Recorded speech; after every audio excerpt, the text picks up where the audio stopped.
Salut à tous, alors on va parler de moins-value aujourd'hui, mais pire que ça, on va parler de vendre ses positions en moins-value. Alors c'est vrai qu'on a des marchés plutôt porteurs depuis quelques mois, années, allez on peut dire années, voire même décennies, marché extrêmement porteur, donc normalement, si vous avez fait le travail, vous n'avez pas trop de positions en moins-value, et si vous passez par des ETF que vous avez depuis un certain temps, normalement vous devriez avoir aucune ligne en moins-value, mais il faut avouer qu'on se fait tous avoir à mettre le doigt dans des sociétés qui sont un peu pourries, un peu de mauvaise qualité, notamment si vous êtes très axé Europe et encore plus France. Il y a quand même eu de gros gadins récemment sur des actions qui étaient plutôt à la mode. Je ne vais pas les citer, on les connaît tous. Donc on se retrouve parfois à avoir mis le doigt dans un engrenage dans lequel on n'arrive pas à sortir. Et ce qui me fait faire la vidéo d'aujourd'hui, c'est notamment un email que j'ai reçu d'un ancien participant à une de mes formations qu'on va appeler Franck. Alors il me dit depuis la dernière masterclass il y a un an, ayant compris que je débutais quand même pas mal et voulant approfondir, j'ai suivi ton conseil, j'ai vendu pas mal de valeurs, Carrefour, Roche, EDF. Alors je tiens à dire que je ne suis pas conseiller financier, je ne suis pas agréé à l'AMF, donc évidemment je ne vais pas conseiller de vendre Carrefour, Roche, etc. Ce que je vais conseiller de faire, c'est de nettoyer son portefeuille, et s'il n'avait pas de conviction, ou pas le temps de faire d'analyse, etc., qu'il mette une partie sur les ETF. Et c'est ce qu'il a fait. Il me dit qu'il a mis donc la plupart de ses ventes sur des ETF et qu'il essaye maintenant de restreindre son portefeuille pour approfondir. Et il me dit, je me félicite de ce choix, j'ai maintenant les 3/4 du portefeuille en ETF World et S&P 500. Je n'arrive pas encore à vendre certaines lignes, et oui, c'est le sujet de la vidéo, car je suis en moins-value latente très importante. Je sais très bien quelles sont mes erreurs et je sais aussi qu'il faut vendre, mais j'y arrive pas. Bref, j'attends une carte sortie de prison. Et il me liste quelques boîtes. Alors Aramis, j'ai suivi l'introduction sans analyse. Ruby, j'ai FOMO sur une rumeur d'OPA de Bolloré et je suis scotché dessus. Worldline, quelle idée de prendre une tech française. Unibail, acheté avant le Covid sans rien y connaître. ETF, China, Alibaba, marché émergent, tout ça. Penses-tu qu'il y a une chance d'avoir une carte sortie de prison sur ces valeurs? Alors, j'aime beaucoup cette expression, hein, carte de prison. On voit très bien ce qu'il veut dire. Il espère un rebond magique, un plus 20% qui réduirait la douleur de la perte. Donc, je vais reprendre... Qu'est-ce qu'il m'a dit? Il m'a dit Aramis. Donc Aramis, voilà, voiture d'occasion. Si on regarde le graphique, j'ai l'impression qu'il a sa carte de sortie de prison, c'est-à-dire qu'il y a quand même eu un sacré gain depuis les plus bas. Mais ce qui lui a manqué, c'est qu'effectivement, il a fait l'introduction en bourse, comme il le dit lui-même, sans analyse. Je pense que s'il avait passé un tout petit peu de temps pour faire des analyses basiques, pour voir, oui, effectivement, il y a de la croissance, il se serait aperçu que la boîte étant perte quasi permanente, c'est-à-dire que là, on a une marge nette en 2024 qui est vraiment minuscule, 0,22%, c'est rien, hein. C'est rien, une micro-hausse des coûts, une petite baisse des transactions, puis vos coûts fixes qui vous rattrapent et vous êtes perdant. Puis là, les années précédentes, c'était des pertes. Moins 1%, moins 3%. Et même, apparemment, juste après l'introduction en bourse, c'était déjà en perte. Il y avait un gain d'exploitation, mais une perte sur la marge nette. Donc, bon, c'est pas la peine de regarder le reste. On va avoir un ROE qui va être négatif. On va avoir évidemment un effet de levier qui va paraître énorme parce que la dette, même si elle est faible, quand on regarde en année d'EBITDA, c'est énorme. Bon, voilà, il a fait une erreur sur Aramis, il le dit lui-même, il est très, très honnête, il n'a pas regardé. Qu'est-ce que j'ai d'autre sur Ruby? En dehors du fait que Ruby, c'est énergie, c'est énergie, notamment énergie fossile, même s'il y a du renouvelable, c'est compliqué. Si je regarde un petit peu la croissance, qui est toujours la première chose que je regarde, évidemment, une croissance qui a pris un énorme coup, voilà, et puis qui est très volatile. C'est le problème d'être à la merci comme ça des prix des commodities, des matières premières. On voit une marge qui s'est extrêmement resserrée, marge nette 3%. En 2022, en 2023, 5% de marge nette, ça reste quand même très faible. L'endettement, on voit qui s'accroît. On voit aussi très rapidement le ROE, le retour sur capitaux propres, qui est, j'allais dire correct, mais non, qui est en dessous d'un 15-20% qu'on attend sur des belles valeurs. On voit un effet de levier qui n'est pas négligeable. Ça reste acceptable, mais ce n'est pas négligeable. Bon, voilà, il n'a pas fait énormément d'analyse, je pense, sur Ruby. Qu'est-ce qu'il met? J'ai FOMO sur une rumeur d'OPA de Bolloré et je suis scotché. Alors là, pour moi, c'est typiquement le cas où on a un certain rationnel, notre raison d'achat n'est plus valide et on se fait un nouveau narratif, c'est-à-dire qu'on cherche une nouvelle histoire pour dire bon, finalement Bolloré rachète pas, mais finalement c'est pas si mal, ça reste une bonne boîte, etc.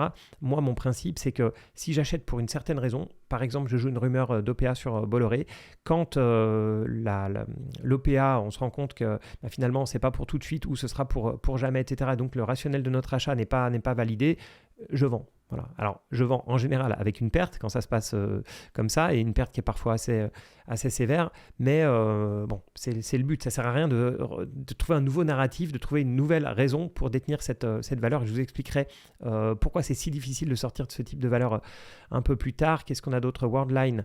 Worldline, ça c'est marrant parce que c'est peut-être à sa demande à lui, mais comme il est revenu à une formation, on a regardé cette valeur et je ne connaissais pas trop, mais on se rend compte de l'histoire assez facilement en regardant tout ce qui est croissance, etc.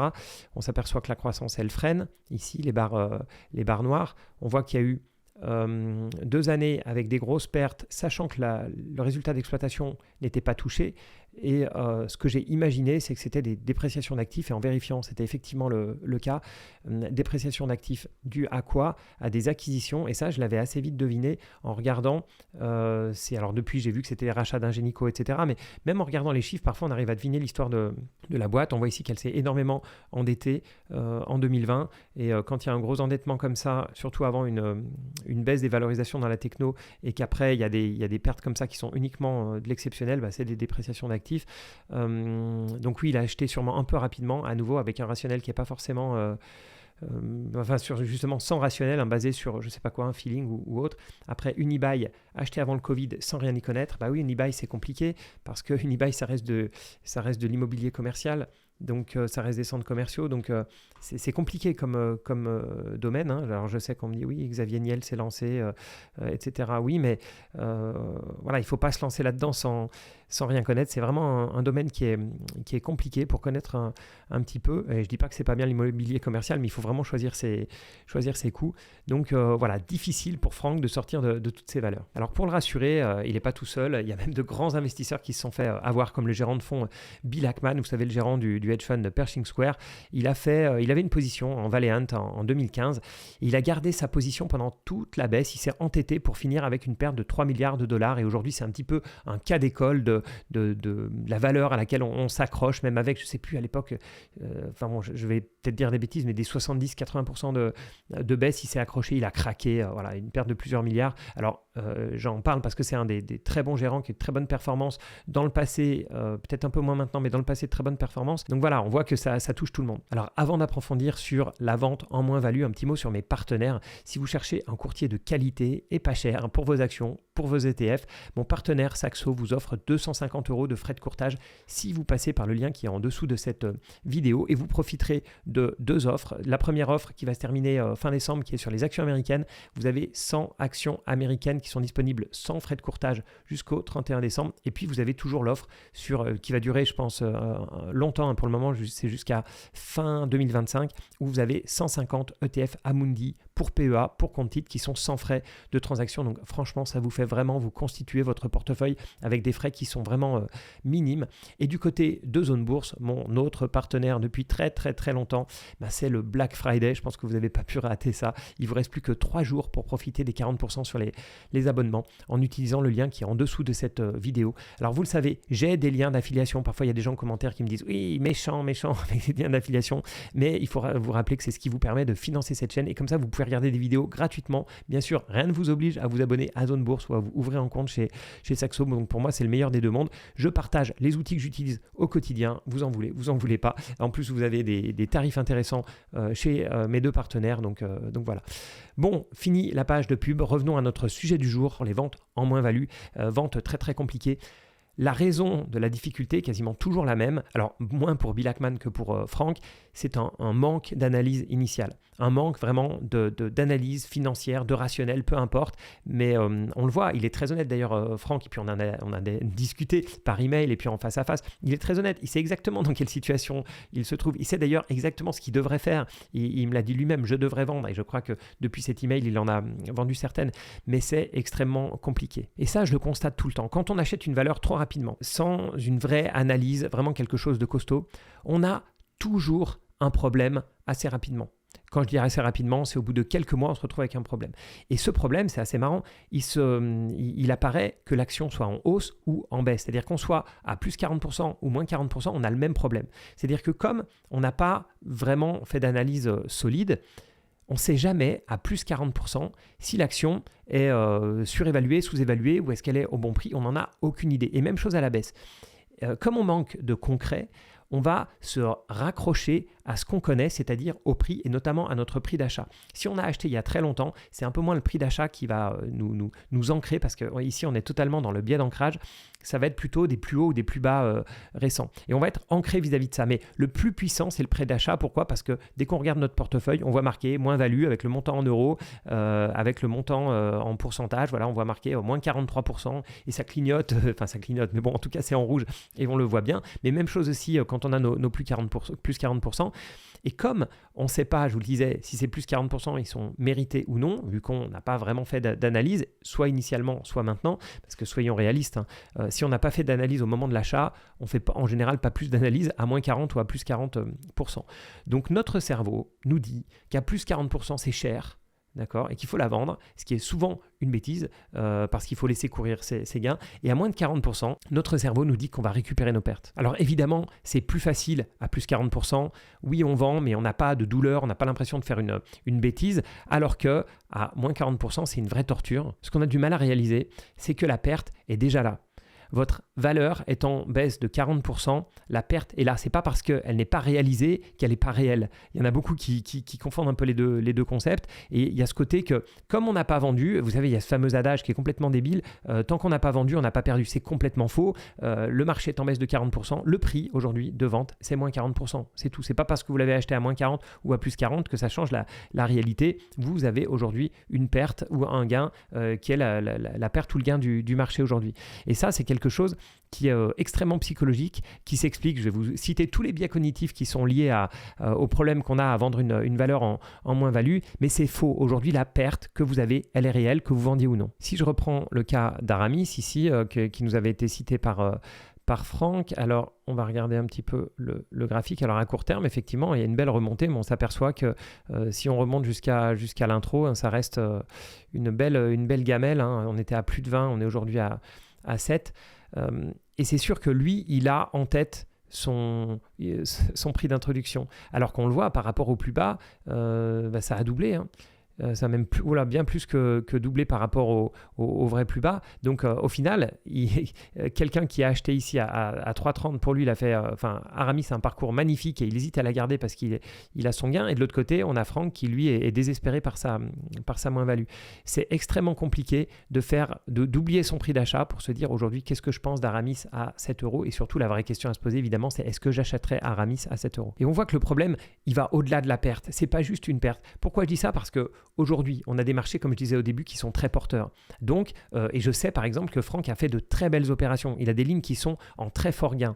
Et pourtant, il reste bloqué par ses ventes. Donc, ce n'est pas juste un problème d'euros. Parce qu'avec maintenant ces ETF World, SP500, avec les différentes positions qu'il a gagnées, je vous le disais, il a des lignes qui sont en forte plus-value. Ce n'est pas un problème d'argent en soi. Il a sa valorisation de son portefeuille. Il est, qu'il accepte totalement. Ça va un peu plus loin que juste perdre de l'argent. Et là, on en revient donc à tous ces biais cognitifs, en plus du biais d'ancrage. C'est un des plus puissants quand on est bloqué avec des moins-values, mais il y a beaucoup d'autres biais cognitifs qui jouent. On a le fameux aversion à la perte. Vous savez que les pertes sont plus douloureuses psychologiquement que les gains équivalents ne sont satisfaisants. Donc, on a plus de douleur à avoir une perte de 10% que de bonheur à avoir un gain de 10%. Ce qui fait que quand on vend une position, ça cristallise cette douleur. C'est pour ça qu'on retarde la vente parce qu'on a toujours cet espoir de rebond, la fameuse carte sortie de prison de Franck. Mais au final, c'est cette aversion à la perte qui fait qu'on fait une énorme différence entre perte réalisée ou bien perte latente. On a un autre biais qui est puissant aussi, ça dépend des personnes, hein, mais c'est le biais de statu quo, c'est la tendance à préférer maintenir la situation actuelle plutôt que de prendre une décision active, comme vendre une position. Je disais, ça dépend de la personnalité parce qu'il y a des gens qui, au contraire, ont toujours envie de prendre une décision. C'est notamment ce qu'on appelle l'illusion de contrôle. C'est de croire qu'on a le contrôle sur notre performance en achetant, en vendant, etc. Mais c'est aussi dans le cas où on est bloqué, c'est croire qu'on a un contrôle sur la performance de l'actif ou qu'on peut gérer le timing du rebond. Non, vous êtes dans un bateau investi dans une boîte qui a priori marche pas très bien. Voilà, si vous rajoutez ça avec le biais de statu quo, vous allez rester collé avec votre position perdante pendant très longtemps. Un point aussi qui est assez intéressant, c'est l'effet, enfin même très intéressant, c'est l'effet de dotation. J'avais fait une vidéo Zone Bourse il y a 5 ans maintenant, j'ai regardé avant de tourner ça, sur l'effet de dotation. Donc vous tapez dans YouTube effet de dotation ou effet de dotation Zone Bourse. En fait l'idée c'est vous avez tendance à valoriser davantage un actif juste parce que vous le possédez. Et c'est pour ça qu'on vous fait des effets gratuits, c'est pour ça qu'on vous met quelque chose dans les mains. Vous savez toucher l'objet, toucher ça, regardez comme c'est beau, etc. Et dans la vidéo en question, je vous raconte l'expérience de Kahneman et tout à l'heure avec des étudiants, c'est extrêmement intéressant. Il y a aussi le biais d'escalade d'engagement, c'est-à-dire que quand on s'est engagé dans une position, même si elle est perdante, parce qu'on est engagé, même si les perspectives sont mauvaises, comme à un moment on s'est dit, Aramis c'est une bonne position, on va investir dedans, j'investis à l'intro, etc. Il y a une espèce d'engagement par rapport à une espèce de promesse, je ne sais pas qu'on s'est fait dans le passé. Il y a aussi l'effet de halo négatif, c'est-à-dire que c'est pas juste une perte, comme je disais, donc cet actif perdant, c'est aussi un échec personnel, ce qui fait que la décision de vendre, elle est émotionnellement beaucoup plus lourde. Donc on le voit, tous ces biais font que accepter de vendre une moins-value, c'est vraiment beaucoup plus compliqué que juste se dire, voilà, j'ai perdu 3 000 euros sur ce truc, je fais une croix dessus, etc. Puis je regarde la valeur de mon portefeuille, de toute façon j'ai des gains ici, de ci, de ça, donc globalement je suis gagnant, c'est très bien. Et puis j'ai pris une mauvaise décision, il faut que je m'en débarrasse. Non, ça ne se passe pas comme ça c'est dans un monde rêvé, mais on sait que notre cerveau nous joue des tours. Alors comment faire ? Moi ce que je ferais, et ce que je fais d'ailleurs, honnêtement avec mon expérience, j'ai aucun problème pour couper un bras, une jambe dès que ça va mal, dès que j'y crois plus, donc ça j'ai pas trop de problème. Mais ce que je ferais si j'étais à la place de Franck, c'est très simple, c'est que dès maintenant, je vendrais. Voilà, je vendrai ces positions. Mais attendez, je vends ces positions. En plus, on le voit, j'en ai parlé avec Saxo, les frais sont extrêmement faibles avec les courtiers d'aujourd'hui. Donc moi, je vendrai ces positions en moins-value.